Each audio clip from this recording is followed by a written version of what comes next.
So today we're going to talk about splitting in borderline personality disorder.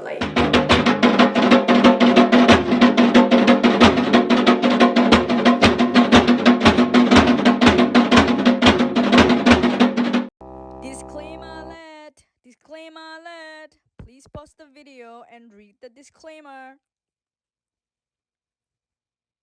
So have you ever had a friend that sees things either as black or white?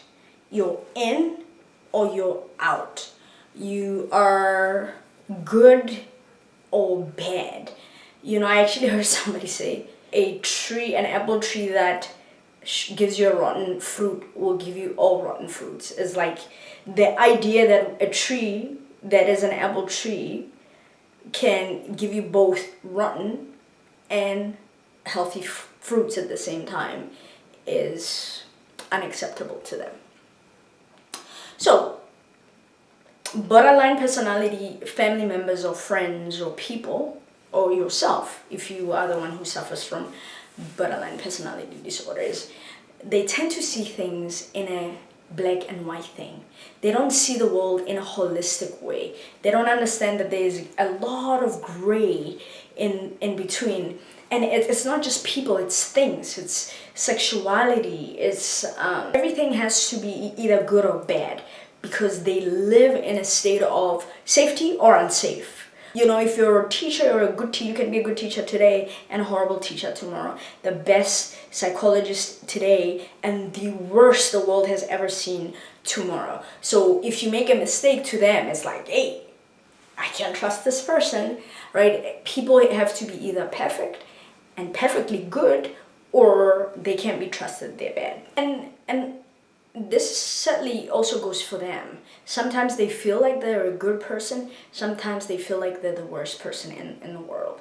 It's a very difficult place to be. They don't realize that they are people too. They are both good and bad. They make mistakes, they slack, they get tired, they get cranky.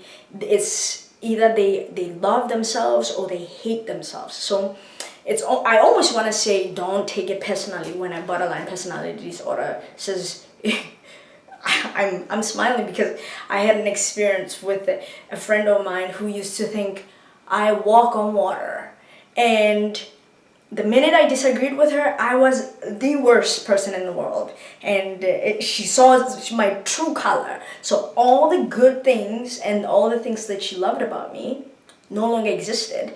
I am now the worst person in the world, and she's throwing away all this other stuff that I am, because now she can only see this black and white. It's a defense mechanism for them. Because remember when growing up, if you watch the videos before, is that they grew up in an unsafe place, and not having the correct judgment about people meant that they are in danger, right? If mom or whoever it is that walked in the house to abuse them gave all the signals that today I'm going to hurt you, and they didn't pay attention, they would get hurt. So their hyper arousal is like, oh, you did this? I can't believe you told the whole world about what I did. That means you are unsafe. And which it can be irrational, because people deserve to have outlets and other people that they talk to about whatever thing that they're facing. It's unhealthy. You shouldn't be the one who keeps people's secrets. Or they have irrational expectations out of people. And when people don't meet those expectations, they tend to explode. They're in denial. As I said, to them, people are good or bad. In reality, none of us are good or bad. The majority of us have some gray, some more gray than light, right? Black and white, some has more gray than white, some has white and more white than gray. So the majority of human beings are in the middle. Sometimes we are good, sometimes we're bad, depending on how we feel, depending on what's going on in our lives. That's how it's going on. But not for a borderline personality disorder person.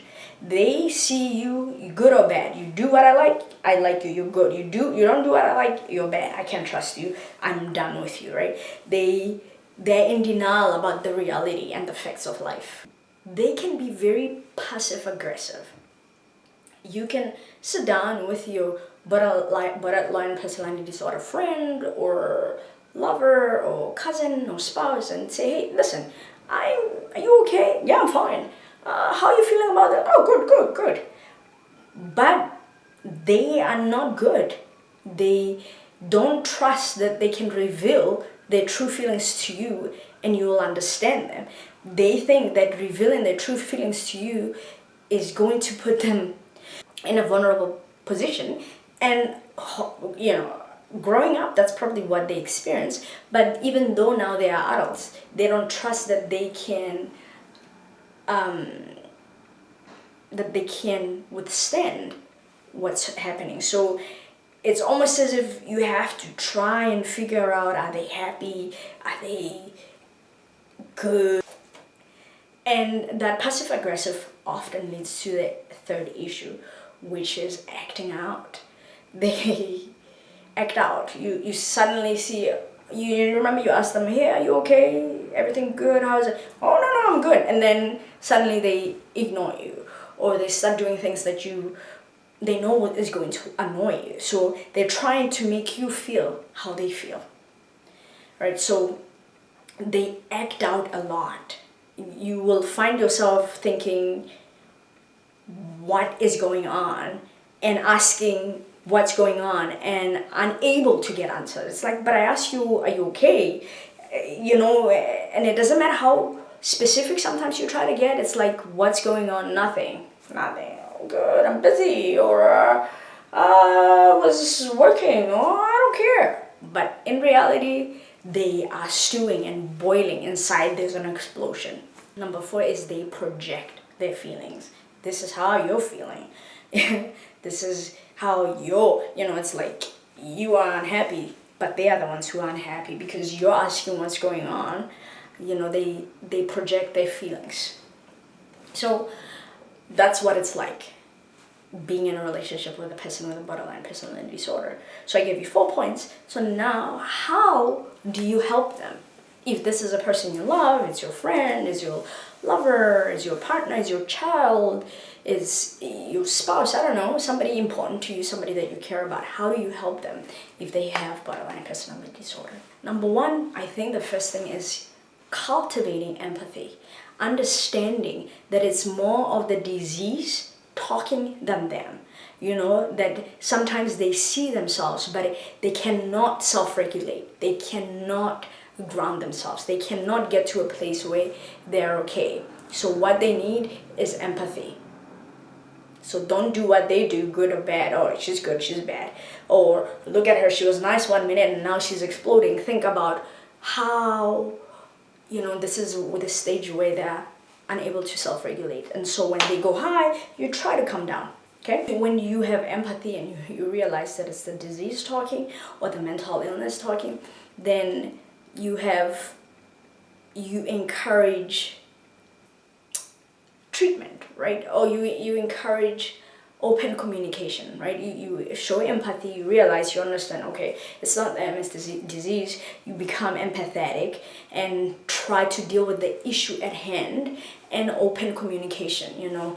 I see, and you have to know your partner or your spouse very well, because sometimes it doesn't help to tell a person with a borderline personality disorder, or now you're struggling to self-regulate. I see you can't come down.